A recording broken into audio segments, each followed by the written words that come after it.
Hello, ladies and gentlemen, and welcome back to another World of Tanks replay with your host, GreatTaz. Don't forget to like, subscribe, and click that notification bell from occasional to always. Now let's get this battle on the road in 3, 2, 1, roll out.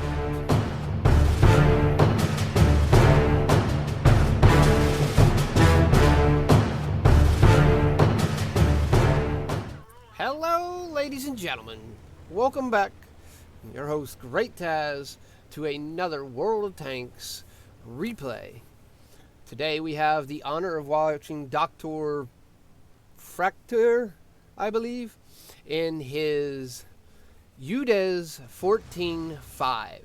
This is the Tier 8 Swedish medium tank that has the hydraulic suspension. This is the first one of them that has it. Now, this is on Studzianki, I believe it's called. Studzianki. It's the Polish map. I'm terrible with saying some Polish and Russian things. So, this tank has the ability to work just like the SRTVs with a hydraulic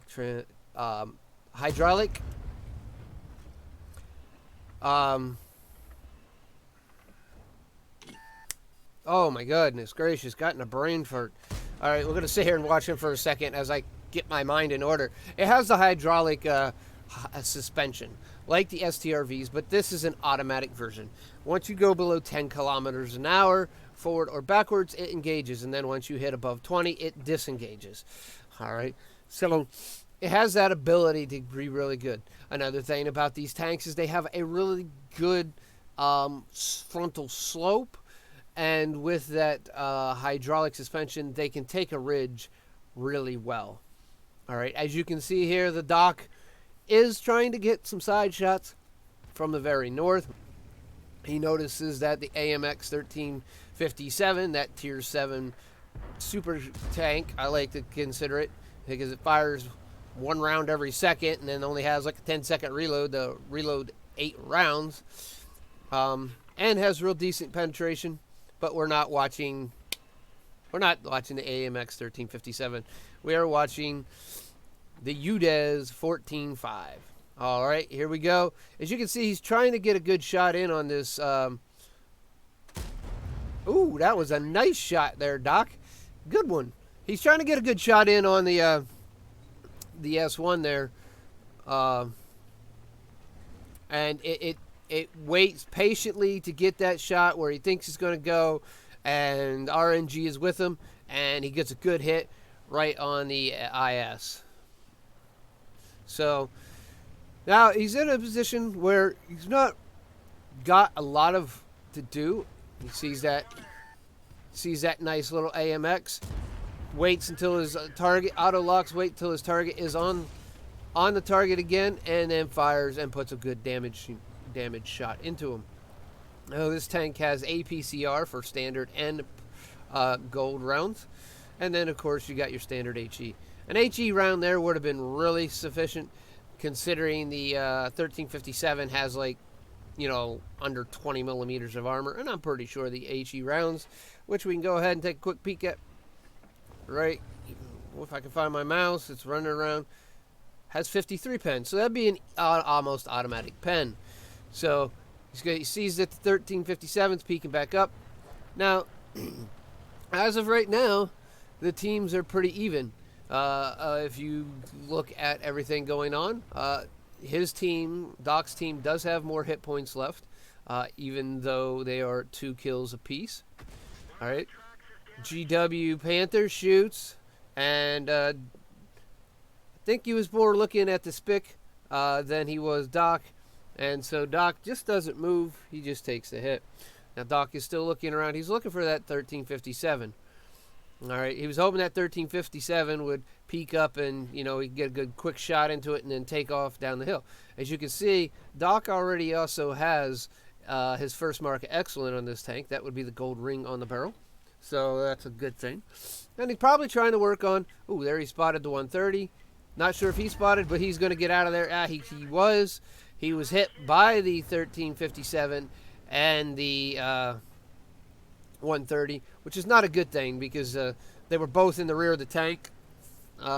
He's doing it for a quick getaway, but again, I haven't seen the suspension go into work. Every time he gets the suspension into work, he's mostly jumps right into sniper view. So we're going to sit here and we're going to watch a little bit. As we can see, it's in view, but we can see no graphical moving of the actual tank, so where you would expect to. But then again, he's not moving over the front of the tank either. He is basically firing over the side. Now he's spotted, and he shoots the IS-3A, which probably was his spotter, and takes it out. Now the 130 is coming in on him, but he has help in the back. He's going to take a shot, and really don't think that should have hit, because the only thing he had to shoot at was would have been the spotlight, and as Wargaming stated, little graphic items like that are not supposed to be hitboxes. But for him to actually hit that 130, that round would have had to dip real heavily to hit it anywhere in a damage box. So there's a little key point. If you can see the light on the PM 130, the SU 130 PM, shoot it, because it's a hit point. It is a damage point on the tank. Now, I don't have the ability to trace rounds, which would be nice, but I'm going to take it as I see it. All he could actually hit when he fired would have been the spotlight on the 130, and yeah, so, or that round dipped a whole heck of a lot to be able to scrape the very top of the turret. So anyways, as you can see, he's still up here. I'm not going to say it wasn't a good shot and or a lucky shot for him. That is sometimes what you exactly need is just luck. There, he's going to go in and move on in the side. But he is spotted, so he has to get into some sort of cover, because there is already, the IS is still alive, we see. So he's going to move on. Does take out the 53 TP, and now he's going to shoot at the Panther. Ooh, goes right through in the Panther, and the Panther's not going to like that one bit, because now he's down to one shot. All right, here he's going to shoot another one. Here we go. All right, he takes out that Panther right away also. Now, Doc's team is down by 3 kills right now, but Doc is slowly bringing that back around. They're down by just under 3,000 hit points. So right now, their southern team is failing pretty well. All right, Doc spots the Artie. Artie doesn't realize it. And, well, it's going to take Doc 2 shots. Here's where I probably would have reloaded a HE round, just not to worry about an AP round, but he's going to continue with that AP round and go right at it. All right, takes out that Panther. That was pretty much an easy kill, because the Panther, I think, just fired momentarily before Doc spotted him. And so there you got it. Now Doc is going to move into the position right here. The IS is now dead. So he don't have really any major spot. There's only been one tank that's not been spotted, and that would be the SU-152. But Doc is heading back using all these little coolie holes. That's a nice blocking job by his allies there, so that the enemy can't get around. But he is moving around to get into... He's going to take out 45. That 45, it was just not enough to take out the 45. Left him with 35 hit points, but that's all right. Turns around and he gets killed. All right, there's an IKV 90B. He misses the 90B, and then he is spotted, so he's going to try to get his tank into some cover here. 90B is now dead. All right, at least 4 tanks left versus 4 tanks. Battle has completely turned around. And Doc is trying to stay alive with his 442 hit points that he has left. All right, he's going to move on out. He's probably going to go down here along the ridge and use it to its maximum of effective ability, just because at least that's what I would do. I would use his hydraulic suspension as best as I could. But Doc has played this a while. He's got there's the 152. He's going to move up. Try to move up so he can get a shot. 152. There he goes. He's not spotted. I'm going to take that shot and take out that 152. That 152 could easily have one-shotted Doc, so that is a very good kill. Now, there's one other tank on here that I know for sure that could probably one-kill Doc, and that's the Oni, just because it does have 450, at least 450. God,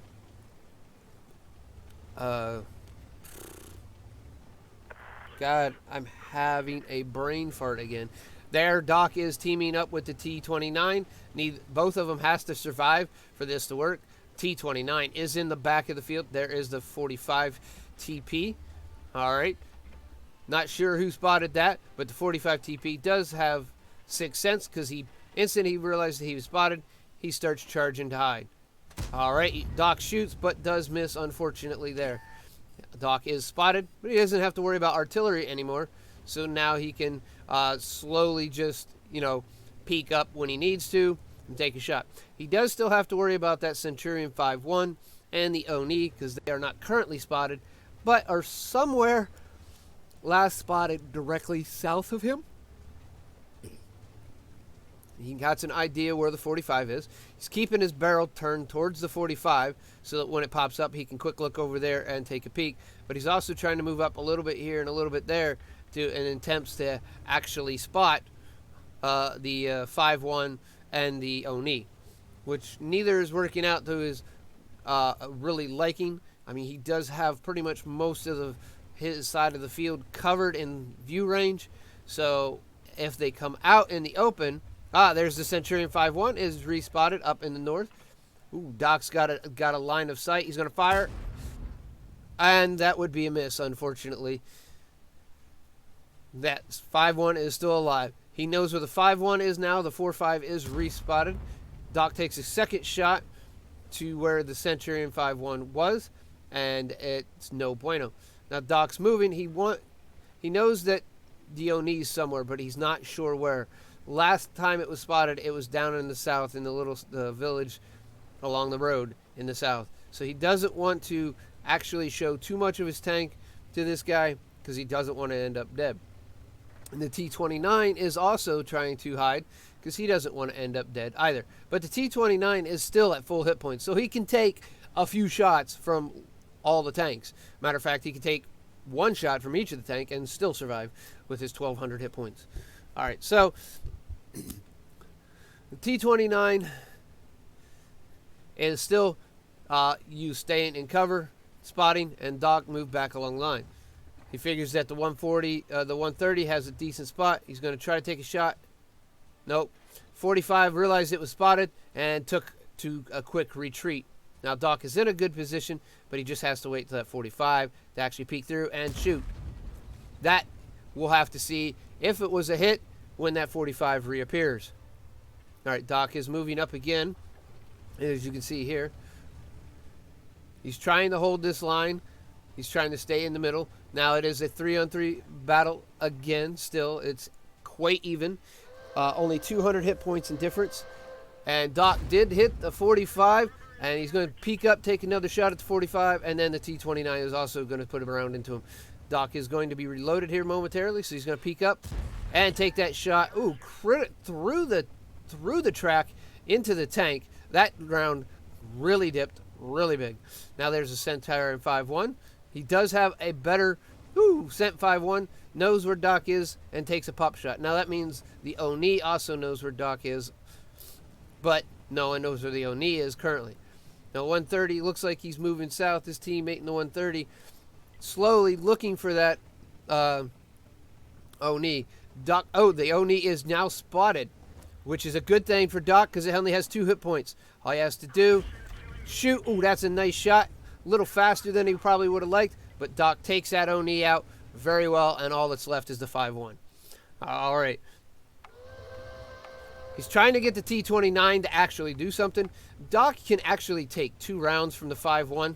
The T-29 is now moving. The Doc can take 2 rounds from the 5-1, but the 5-1 cannot take 1 round from Doc. And that, ladies and gentlemen, is where the win comes in.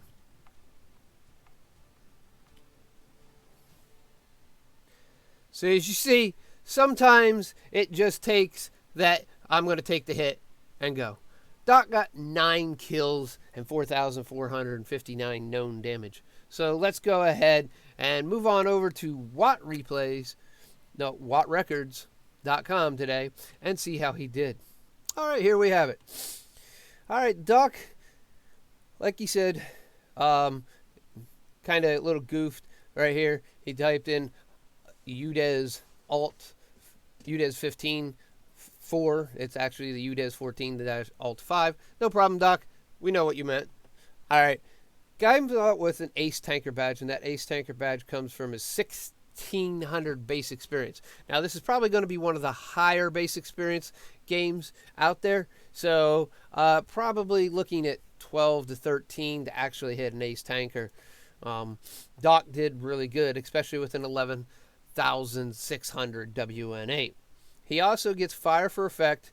He's a Duelist, Bruiser, and Hand of God. Now, he gets 7 bonds, and that 7 bond comes from his Radly-Walter's medal, which, of course, if you get Radly-Walter's medal, means you got Top Gun. He got Brothers in Arm and crucial contribution, because him and the T-49 had 13 of the 15 kills needed. Doc, in all truthfully, really did the carrying in this. He had some support when it came from the Defender and the 130. Not so much as the T-29, who was much more what we call a kill stealer. He was stealing kills. And as we said, he did actually have 4,818 damage, not the 4,600, which we saw. So, all right. These are really good ones. These are really hard to get, especially crucial. Doc just happened to get into with someone that was getting a lot of the last-minute kills, more farming kills than anything, in my opinion. So, as you can see here, of course, he was top on damage. The Cent 5-1 was his largest opponent, and then, of course, the Defender on his team. Now, his team did have a couple people all the way down here in the bottom, especially the SU 152, which is really bad for an SU 152, especially if you're shooting HE rounds. You're almost guaranteed damage. Heck, it looks like this gentleman only fired 3 shots, and he only direct hit 1, so he wasn't firing HE. So that's just kind of bad for an SU 152 to see it down at the bottom with no damage. Sometimes you have just bad luck. All right, he fired 25, 18, and 18 hit. All of them did pen. 4,800 damage. 1,700 was from long range. Hit 5 times, all which penned. 1 splash. Damaged 12. Destroyed 9 of those 12. All right.